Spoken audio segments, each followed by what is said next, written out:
In this video lesson, we're going to learn about innate and learned behavior. So it's part of our option A for IB higher level biology. Some of the diagrams that we will be using in this video are taken from our textbook from Cognitive Higher Level Biology. So what is innate behavior? So this is unlearned behavior, behaviors that we have from birth. You don't have to learn them. And it's kind of fascinating to know that some animals are not raised by their parents, yet they will know to migrate to a specific place every year, even though they've never gone there before and they've never been taught by their parents to fly there or migrate there. So these are considered innate behaviors because they're present from birth. They don't have to be learned.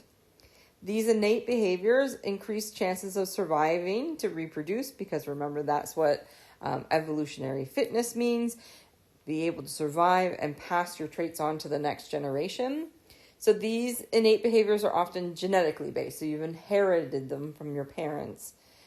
You didn't learn them from your parents.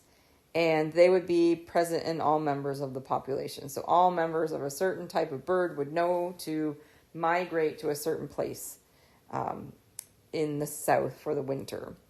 One example of innate behavior would be planaria moving towards food or the sucking reflex in humans. We don't have to teach that to babies. They're born knowing that.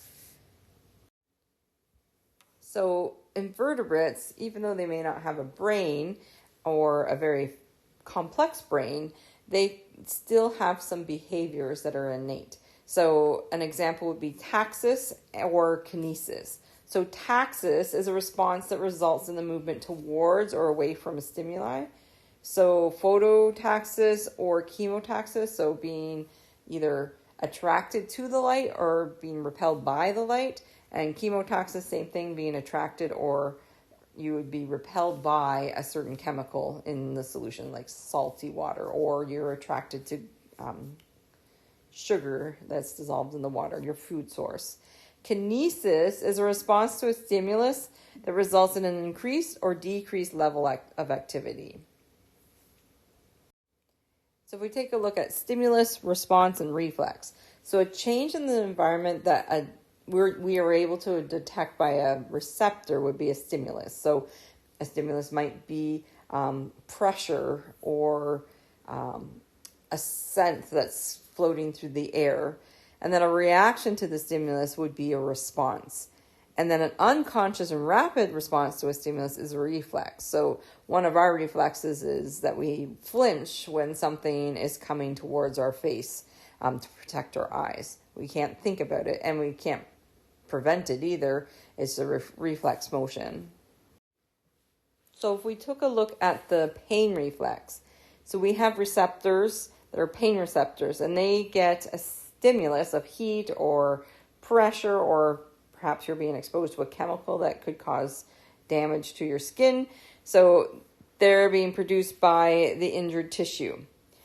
Then a sensory neuron picks up that information, takes it to the spinal cord, and passes it across the synapse to a relay neuron, or also known as an interneuron. That interneuron or relay neuron will synapse with a motor neuron, and the message will again be sent across the synapse to the motor neuron by way of a neurotransmitter. And then the motor neuron will carry the impulse of the response to the effector, which is the name of a muscle. And the muscle will contract. If we're talking about a finger over a flame, for instance, the muscle will contract, pull the finger away from that source of pain. So this is an example. So this person has placed their finger in a candle flame. So the sensory receptor sends information down the sensory neuron to the spinal cord. And then there's a relay neuron here. And then the motor neuron takes the signal to a muscle to jerk the arm out of the way.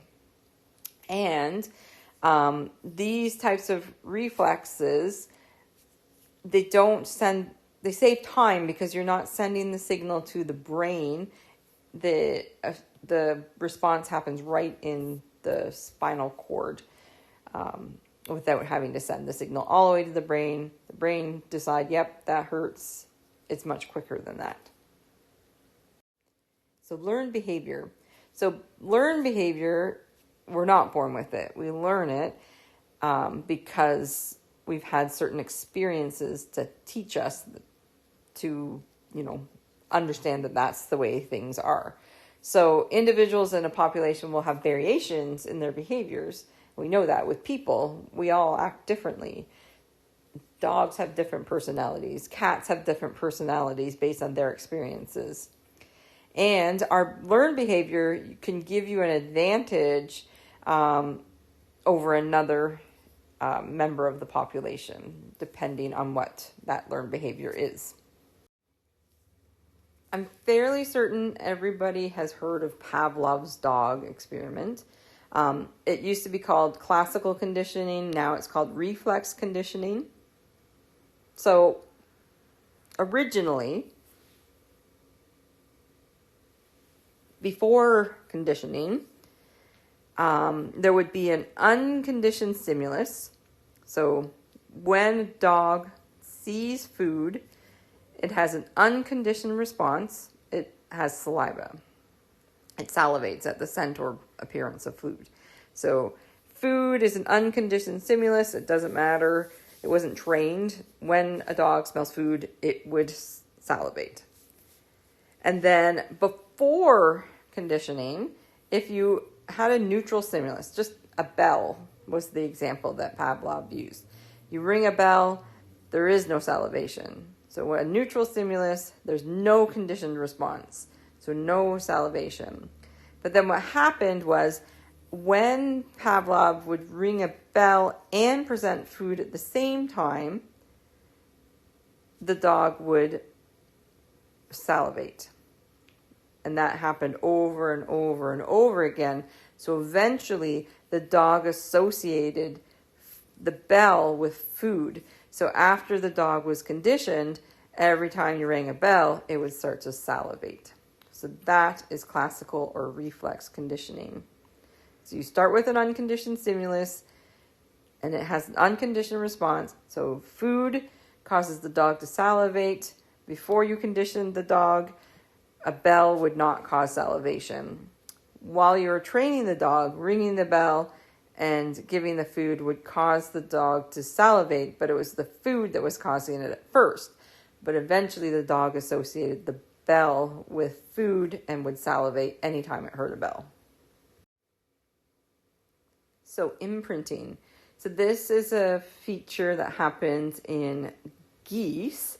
So Konrad Lorenz learned that goslings, so baby geese, would follow any moving object. So he used himself as the example that they saw during the critical period, 13 to 16 hours after they hatched. So basically imprinting is a rapid learning process that happens during a particular stage of life. So for goslings, it's about 13 to 16 hours after they hatched. And if they saw something moving, they would follow that thing and then print on it. So basically he trained goslings to follow him, and they would follow him like he was their mother goose or father goose. So operant conditioning is learning through trial and error. So what happens is the animal spontaneously tests out a behavior pattern. And then if the consequence is positive or negative, the behavior will be altered. So if this is done, B.F. Skinner did a lot of experiments. He had what were called Skinner boxes. So he put mice, and if they learned if they pushed this button, food would come out. So then they trained themselves, basically. I'm sure you've seen on the internet videos of cats learning to ring a bell, and then the person would give them a treat. And my question is this operant conditioning as well? So you might want to go and take a look at Skinner's operant conditioning, rewards and punishments, is a YouTube video, and then go and look at the cats ringing the bell for food to see if that also is operant conditioning. So bird songs. I'm sure you've heard birds singing in the morning. Sometimes they're kind of annoying when you're trying to sleep.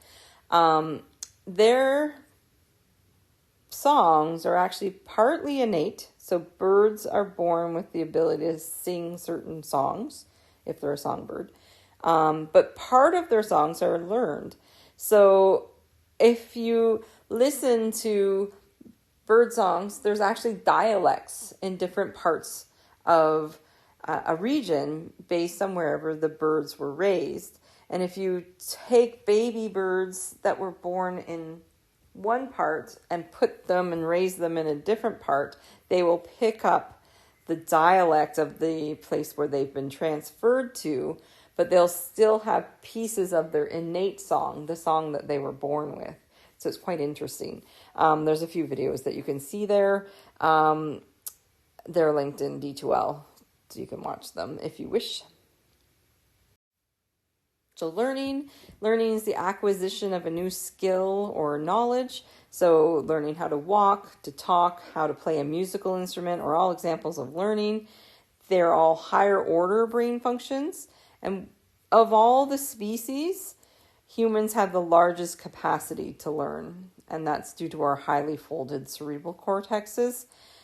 If you want to see a little bit more how we form memories, you can take a look at the Crash Course Psychology video.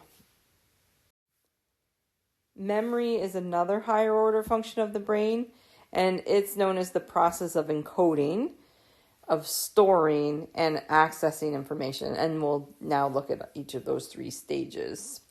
So encoding is putting the information into us. So there's various ways we can encode information. So visual, so we convert information into mental pictures. Elaborative, so we relate what we're taking in to previously stored information. Oh, that reminds me of the time when. Acoustic encoding uses sound, so what you heard. Sensation, using touch, smell, taste. Semantic, remembering what you learned in context, so using a mnemonic device.